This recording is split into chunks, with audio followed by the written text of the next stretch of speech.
여러분 요즘에 한국 교회를 바라보는 세상의 시선이 어떻다라고 여겨지십니까? 어떠신가요? 예, 곱지는 않죠. 안타깝죠? 저희 교회는 어떻습니까? 너무 좋은데요. 그런데 그 교회와 우리 교회가 과연 100% 다르다라고 많은 사람들의 손가락질을 받고 있고 여러 가지 화제의 중심이 되어져 가고 있는 그런 교회들의 잘못된 모습이 우리 교회에서 나타나지 않을까라고 하는 그런 질문을 때로는 한 번씩 해보게 됩니다. 나는 다른가? 아니, 나는 다른 척하고 있지는 않은가? 라는 질문들을 한 번씩 해보는 제 자신을 발견하게 됩니다. 우리 이분법적으로 생각하기 참 좋아하거든요. 교회는 선한 곳이고 세상은 악한 곳이다. 라고 하는 이야기를 많이 들어보셨을 거예요. 근데 여러분 과연 교회가 100% 선할까요? 아니 반대로 세상은 100% 악할까요? 아니 때로는 세상에 선한 일들이 일어나는 경우도 우리는 간혹 보는 경우도 있습니다. 오히려 믿지 않는 사람들, 그리스도를 알지 못하는 사람들이 더 아름다운 일들을 하는 선한 영향력을 끼치는 그런 경험들도 많이 보게 됩니다. 우리가 교회 안에서는 너무나도 행복한데 왜 밖으로 나가면 행복하지 못할까? 이 하나님 나라의 확장이라는 측면에서 바라봐도 교회에서 행복했으면 당연히 세상에서도 행복해야만 할 것 같은데 꼭 그렇지 못한 이중적인 모습들이 또 어떤 분들에게는 어떤 누군가에게는 그렇게 해석되어지는 측면들이 때로는 보이는 것 같습니다. 오늘 이러한 좀 약간은 무거운 주제를 가지고 여러분들과 함께 때로는 질문해 가면서 함께 이 말씀을 함께 나누고자 합니다. 말씀의 제목이 성벽을 넘어 성문 밖으로입니다. 여러분 애니메이션 혹시 일본 애니메이션 보시는 분들 계십니까? 네. 예, 어떤 애니메이션 좋아하세요? 예, 많이 있죠. 저도 어렸을 때 보면 여러 많은 만화들을 봤습니다. 근데 제가 한 10여 년 전쯤에 이 애니메이션을 보고 만화를 보고 제 나름대로 큰 충격을 받았습니다. 큰 충격을 받았는데 오늘 이 내용 주보에도 조금 힌트가 나와 있거든요. 영상 진격의 거인 일본 애니메이션입니다. 이 영상에서 가장 이 애니메이션 작가가 표현하고자 하는 이야기하고자 하는 핵심 내용이 시즌 1의 1편에 나오거든요. 이 내용들을 잠깐 한 5분 정도 좀 약간 잔인한 장면이 나올 수 있습니다. 여러분 좀 이해해 주시고 약 5분가량만 저희가 볼 수 있도록. 예, 뒤에 내용도 조금 더 있는데요. 예, 시간 관계상 제가 조금 줄이도록 하겠습니다. 이 진격의 개인이라는 일본 애니메이션인데요. 우리 뒤에 청년들은 아마 잘 알 거예요. 많이 보셨죠? 보셨죠? 아, 예, 보신 분들 계시고요. 이 애니메이션 속에 나오는 인류는요. 식인 이 거인으로부터 자신들을 보호하기 위해서 50m 높이의 거대한 성벽을 3중으로 쌓습니다. 그러니까 지금 보이는 데가 첫 번째 벽이고요. 그 중간에 또 사람들이 살 수 있는 공간들이 있고요. 이게 계급이 나눠져 있어요. 가장 상류층들이 사는 곳은 한 겹, 두 겹, 세 겹으로 나눠져 있으니까 걔 안쪽에서 평안하게 살고요. 그 중류층들은 중간. 그리고 아까 제일 바깥쪽에 있는 곳이 제일 그 당시에 인류의 사람들로 가령 하류층이 살고 있는 곳입니다. 100년 동안 평화가 이루어집니다. 100년이라면 약 한 3세대, 4세대, 길게는 4세대까지 가량이 흘러가는 시간이잖아요. 저 거인의 존재에 대해서 알고 있는 사람들이 없었습니다. 아무도요. 그렇던 봤던 사람들은 이미 뭐 다 죽었겠죠. 그때 당시에 이 거인에 대해서 대항할 수 있는 유일한 길은 벽을 높게 쌓는 거예요. 그리고 교육을 시킵니다. 어떻게 교육시킵니까? 밖에 나가면 너희 위험해. 그러면 거인들한테는 잡혀먹일지 몰라. 그곳은 사악한 곳이야. 악한 곳이야. 이 성벽 안에만 안전한 곳이야. 이 평화가 100년 동안 유지가 됩니다. 근데 한 사람 한 사람들이 의문을 가지기 시작합니다. 왜냐하면 이 성벽을 넘나들면서 자유롭게 다니는 새들의 존재를 봅니다. 왜 우리는 저 새들처럼 저 성벽 밖을 나가지 못하게 하지?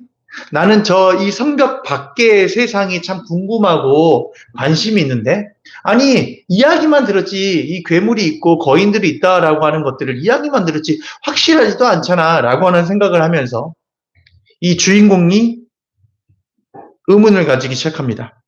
그리고 그게 이렇게 표현하는 거죠. 성벽 안에서 갇혀서 가축처럼 사느니 죽더라도 세상 밖으로 나가고 싶다라고 하는 질문을 하는 것입니다. 저는 이 애니메이션을 통해서 교회의 모습을 문득 쳐다보게 되었습니다. 여러분, 교회가 어떤 곳입니까? 말씀드렸던 것처럼 평안한 하나님의 사랑과 은혜가 임하는 곳이죠. 예, 이럴 땐 아멘을 하셔야죠. 예. 우리 이곳에 있으면 참 감사합니다. 우리 안에는 통하는 것들이 있거든요. 우리 기도의 언어들이나 서로 말하는 신앙의 언어들이 일치합니다. 우리가 이야기하는 거, 하나님 믿으십니까? 하나님의 은혜가 임합니다. 이렇게 말하면요, 다 알아먹어요. 그래서 아멘, 아멘으로 화답하고 서로 위로해주고 사랑해주고 또 우리 안에서 이곳이 하나님의 나라가 임하는 공동체구나 라고 하면서 참 기뻐하면서 이 신앙생활을 이 교회라고 하는 울타리에서 하고 있습니다. 근데 이상하게 세상은 이 교회를 참 이상한 집단으로 바라봅니다. 우리는 이곳에 있으면 안전하다, 평안하다라고 말하지만 세상 사람들은요, 요즘에 교회를 보는 게 이상한 집단들이 모여있는 곳으로 바라보는 경우가 많습니다. 특히나 극우적인 색채를 띠는 그런 분들도 있지만, 아니면 대형 교회들, 엄청나게 화려하지 않습니까? 엄청나게 막 휘황찬란하지 않습니까? 대한민국에서 가장 큰 교회 중에 하나라고 이끌어진 그 교회는 가장 땅값이 가장 비싼, 그곳의 역세권, 지하철역을 거의 통째로 쓰고 있는, 그곳에서 내려서 지하철을 타고 가면 그 역에 내림과 동시에 교회로 들어가는 입구가 보이는 그런 교회 될 수 있습니다. 그게 꼭 나쁘다고 말할 수는 없습니다. 필요한 곳이니까 그곳에 교회가 세워졌겠죠. 근데 그곳을 바라보는 사람들이 교회라고 하면 예수 그리스도의 사랑을 증거하는 곳인데, 예수 그리스도의 사랑을 전달하는 곳이고 전하는 곳인데, 내가 생각하기에 이 사람들은 예수 그리스도의 사랑과 약자를 돌보고 또 세상의 어두운 측면들을 밝은 것으로 인도하는 그런 너무나도 좋은 역할들을 해야 되는데 전혀 그렇다라고 생각하지 않는 그런 인식들이 더욱더 확산되어져 가고 있는 것 같습니다. 이를 전문 용어로 이렇게 얘기합니다. 개토화된 신앙이라고 말합니다. 개토화된 신앙이다. 이게 무슨 말이냐면요, 종교 집단들에게 이야기 일컬어지는 단어입니다. 특히 기독교 신앙이 현대 사회의 보편적인 상식이나 문화와 교류하지 못하고 교회라고 하는 이 폐쇄적인 울타리 안에 갇혀 스스로 격리되는 현상을 개토화됐다라고 이야기한다라고 합니다.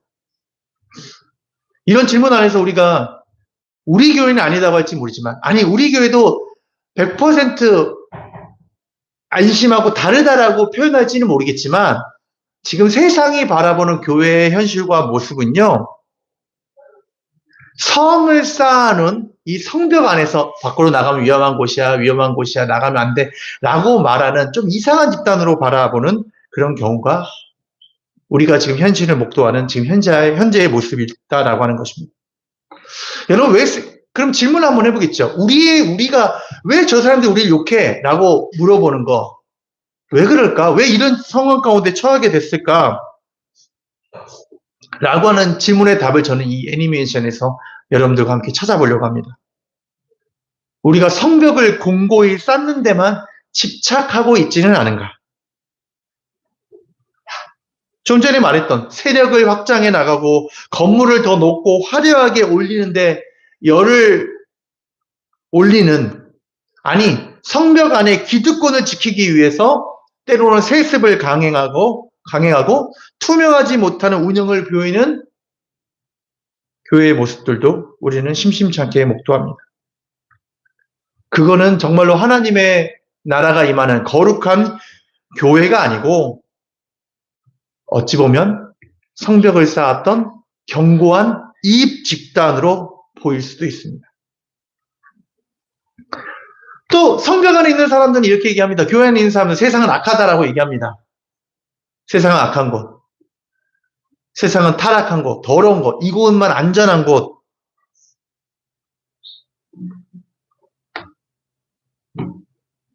근데 이것이 하나님의 사랑일까요? 하나님의 사랑은요, 아니, 하나님의 사랑이다라고 하는 기독교의 이 본질을 사실은 훼손한 것일 수 있습니다. 아까 말한 것처럼 하나님의 나라는 교회 안에서만 임하는 것이, 교회 울타리 안에서만 임하는 것이 아니고 교회 밖에서도 이루어진다라고 하는 걸 우리가 알잖아요. 하나님의 나라는 모든 이들에게 임하는 하나님의 너무나도 놀라운 축복입니다. 우리가 공기를 마시고 또 물을 마시고 우리가 생활하는 모든 것들은 하나님이 만들어진 창조의 이 세계 안에서 우리가 누리고 있는 너무나도 놀라운 축복입니다. 이것이 교회 안에서만 이루어지는 것입니까? 아니, 교회 밖에서도 이루어지고요. 교회 밖에서도요. 교회라고 하는 이 건물의 이 외형을 벗어나서도 하나님께서는 충분하게 모든 사람에게 하나님의 은혜를 베풀어 주고 계십니다.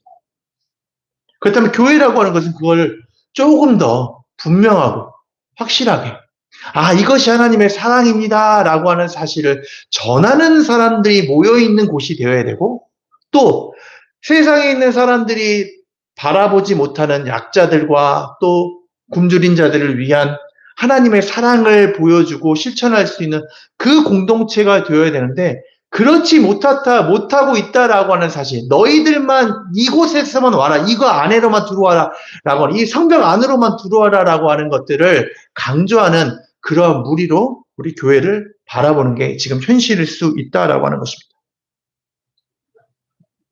히브리서 13장 우리가 살펴봤던 말씀을 우리 함께 조금씩 살펴보려고 합니다. 12절 말씀입니다. 한번 읽어보겠습니다. 시작. 그러므로 예수께서도 자기의 피로 백성을 거룩하게 하시려고 성문 밖에서 고난을 받으셨습니다. 아멘. 아니, 성문 안에서 하셔야 되잖아요. 근데 제사장이셨던 예수님께서 성문 밖에서 고난을 받으셨다라고 얘기합니다. 사실 이 11절 말씀을 보면요. 11절에 이런 내용이 있습니다. 제가 읽어드리겠습니다. 읽지는 않았지만 11절입니다. 유대교의 제사의식에서 대제사장은 속죄 제물로 드리려고 짐승의 피를 지성소에 가지고 들어가서 그 몸은 진영 밖에서 태워버립니다. 이게 제사장의 역할입니다. 제사장은요. 속죄 제물로 드리려고 지성소 안에서 이 모든 것들을 태우고 이 육체의 그 몸은 진영 밖에서 태워서 버립니다. 이 역할을 하는 사람이 대제사장입니다. 근데 대제사장인 예수 그리스도께서 어떻게 하십니까?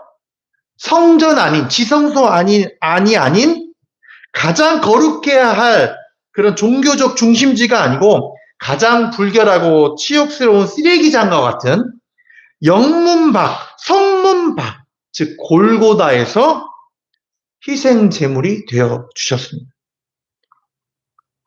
이것은요, 신학적으로도 엄청난 선언입니다. 거룩한 장소가 이동했다라고 하는 말입니다.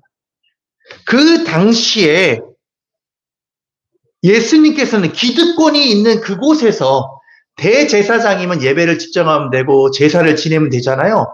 근데 그곳에서 제사를 지내지 않고 본인이 희생 제물이 되셔서 이 성전 밖으로 나가셔서 죽임을 당하셨다라고 하는 것입니다. 즉 다시 말해 하나님의 임재는 더 이상 견고한 성전 안에 갇혀 있지 않았다라고 하는 사실을 분명하게 이야기하고 있습니다. 예수님께서는 스스로 성벽을 깨고 나가서 고통과 신음이 실제하는 세상의 한복판에서 피를 흘리셨습니다. 그리고 13절에서 우리에게 명령하십니다. 13절 같이 읽겠습니다. 시작. 그러함으로 우리도 진영 밖으로 나아가 그에게로 나아가서 그가 겪으신 치욕을 짊어집니다. 치욕은 여러분 단순한 부끄러움이 아닙니다. 당시 사회적 기득권과 공동체로부터 배제당하고 조롱받는 것을 말합니다. 주석가들은 이렇게 해석했습니다. 예수를 만나고 싶습니까, 여러분? 그렇다면 성전 안이 아니라 예수가 피 흘리고 계신 성문 밖 세상의 현장으로 나아가십시오 라고 해석했다라고 합니다. 이 문장을. 바로 그곳이 예수 그리스도의 사랑, 희생이 있는 곳이고 그곳이 진정으로 하나님의 사랑을 증거하는 장소가 될 수 있다라고 하는 것입니다. 그래서 우리는요, 우리 올 한 해 동안 교회의 표가 뭔지 아시죠? 가장 중요한 핵심잖아요. 수련하는 교회. 수련은요, 교회 안에서 하는 게 아니다라는 거예요. 수련은 우리는 이미 언어가 다 통합니다. 수련할 필요 없어. 수련의 장소는 교회 밖이에요. 세상에서 이루어져야 된다라고 하는 것입니다. 성벽 안에 머물러 있는 종교인이 아니고 세상 속에서 일상의 제자로 살아가는 것. 그것이 이 13절에서 말하는 그가 겪으신 치욕을 짊어지는 바로 그리스도인이다라고 하는 것입니다. 월요일은 어떻습니까? 일요일에 주일 예배를 드리고 올해부터는 우리가 세상의 현장에서 또 일을 하지 않습니까? 직장에서 또 우리의 가정에서 여러 가지 일들을 하지 않습니까? 그때 치열한 생존 경쟁이 펼쳐지는 그 직장에서도 그 하나님의 정직과 하나님의 사랑의 가치를 지켜가는 수련한 수련생으로 살아가야 돼요. 단순하게 우리 수도원에 머무르는 것이 아니고요. 기도하기 위해서 산으로 가는 것이 아니고요. 부정부패가 가득하고 때로는 아픔이 있는 그 가득한 현장에서 하나님이 어디 계신지 묻고 그곳에서 작은 소망의 씨앗을 심는 수련생들이 되어야 합니다. 즉 우리가 추구해야 될 수련하는 영성은요. 성벽을 높이는 영성이 아니고 성벽을 허무는 영성이어야 합니다. 그리고 13절의 말씀, 14절의 말씀처럼 이곳에는 영원한 도성은 없습니다. 대형 교회가 건물에 집착하고 극단적 신앙 집단이 지상의 권력에 집착하는 것은 이 땅에 영원한 도성을 쌓으려고 하는 헛된 시도입니다. 우리는 이 땅에서 나그네입니다. 나그네는 성벽을 쌓지 않고 텐트를 칩니다. 그리고 주님이 가라 하시는 그 세상의 낮은 곳으로 언제든 이동할 준비를 합니다. 이게 수련생의 모습입니다. 말씀을 마무리하겠습니다. 이 땅 가운데서 교회가 지탄받는 이유가 무엇입니까? 우리가 부족해서가 아닙니다. 내가 연약해서가 아닙니다. 우리가 예수 그리스도를 성벽 안에 가두고 그분을 우리만 독점하려 했기 때문입니다. 세상이 교회를 지탄하는 것은 너희만이 독점하고 있는 예수 그리스도를 우리 가운데 보여주라. 그 예수 그리스도의 사랑을 우리에게 진짜로 보여달라라고 하는 오히려 말하면 역설적인 부르짖음일 수도 있습니다. 이 진격의 거인이라는 이 애니메이션에 나오는 주인공들이 자유를 위해 성벽 밖으로 발을 내디뎠듯이 우리도 이제 익숙한 종교적인 안락함을 버리고 성벽 밖으로 나아가길 간절히 원합니다. 진정으로 수련하는 그리스도인들이 되기를 원합니다. 극단적인 증오 대신 그리스도의 긍휼을 들고 나아가길 간절히 소망합니다. 대형화, 욕망 대신 낮아짐의 영성을 가지고 나아가길 간절히 소망합니다. 그리고 비로소 우리가 성벽을 허물고 세상의 고통 속으로 진격할 때 세상은 비로소 우리 안에서 살아계신 예수 그리스도를 보게 될 것입니다. 우리가 여기에는 영원한 도성이 없음을 고백하며 장차올 하나님의 나라를 바라보는 성벽을 허물고 성벽 밖과 성벽 안을 구별하는 것이 아니고 이곳은 모두가 하나님의 나라입니다. 라고 고백하며 이 세상에서 아니 우리가 살아가는 이 삶의 환경에서 진정으로 수련하는 우리 모두가 되기를 주님의 이름으로 축복합니다. 기도하겠습니다. 하나님 아버지, 우리 또한 성벽 안에 머물러 있었는지 모릅니다. 성벽 안에 머물러 있으면 나름대로 나를 괴롭히는 사람도 없고 나는 평안하다, 나는 안심하다고 이곳에 내 자녀들도 머물러 있는 것이 그나마 낫다라고 생각하면서 나 자신을 속여왔는지도 모릅니다. 세상을 변화시킬 생각, 세상이 더욱더 하나님의 뜻을 이루어가야 되는 그런 수련생으로서 우리를 부르셨다는 사실을 우리가 망각하고 때로는 아무것도 하지 않았던 그런 정체되어 있는 신앙인의 모습이 우리 가운데 있었는지 않았는지 또한 우리가 고백하며 주님 앞에 회개합니다. 아버지 하나님, 우리가 세상 가운데서 진정으로 수련생들로 살아가게 하여 주시옵소서. 수련생들이 되어서 이 교회, 슬기교회, 우리 성암비전교회, 더암교회, 모든 교회 공동체가 너무나도 행복하고 하나님의 은혜가 임하는 공동체이지만 이 공동체의 영향을 우리가 세상 가운데로 더욱더 확장시켜 나갈 수 있는 우리 모두가 진정한 수련생들이 되게 하여 주시옵소서. 예수 그리스도의 이름으로 기도드립니다. 아멘.